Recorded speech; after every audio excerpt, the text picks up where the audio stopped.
Hello everyone, welcome back to my channel. আমি অঙ্কিতা। আজ আরও একটা দারুণ রেসিপি নিয়ে আমি চলে এসেছি।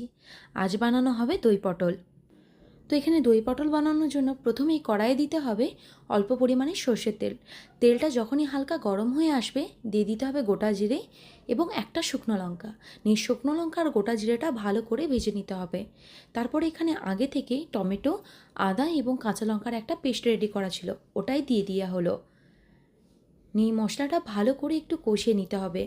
তারপরে দিয়ে দিতে হবে পরিমাণ মতো নুন এবং কাশ্মীরি রেড চিলি পাউডার।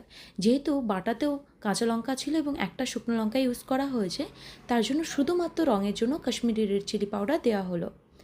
যখনই একটু ভালো করে ভাজা হয়ে যাবে মশলাটা, দিয়ে দিতে হবে অল্প পরিমাণে চিনি। চিনি দেওয়া হয়ে গেলে তারপরে দিয়ে দিতে হবে ফেটানো টক দই। টক দই আর মশলাটা ভালো করে মিশিয়ে নিতে হবে। তো আপনারা দেখতেই পাচ্ছেন এদিকে দই এবং মশলাটা ভালো করে মেশানো হয়ে গেছে আর কালারটাও দারুণ এসেছে। তারপরে অল্প পরিমাণে জল দিয়ে দিতে হবে, আর জলটা যখনই ফুটে আসবে দিয়ে দিতে হবে ভেজে রাখা পটলগুলো। এখানে পটলগুলো গোটাই আছে, শুধু দু সাইড থেকে কাঁচি করে কেটে নেওয়া হয়েছে। তারপরে পটলগুলোকে ভালো করে ঝোলের মধ্যে ডুবিয়ে দিতে হবে। এই রেসিপিটা বানানোর জন্য অবশ্যই একটা কথা মনে রাখবেন, পটলটাকে খুব বেশি ভাজার দরকার নেই।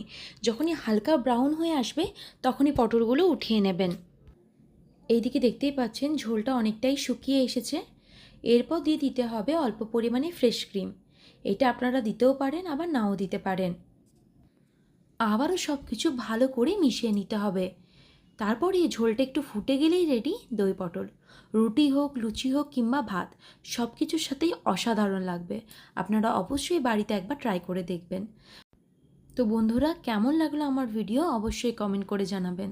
আর আমার ভিডিও ভালো লেগে থাকলে অবশ্যই লাইক, শেয়ার এবং সাবস্ক্রাইব করে দেবেন। ধন্যবাদ সবাইকে।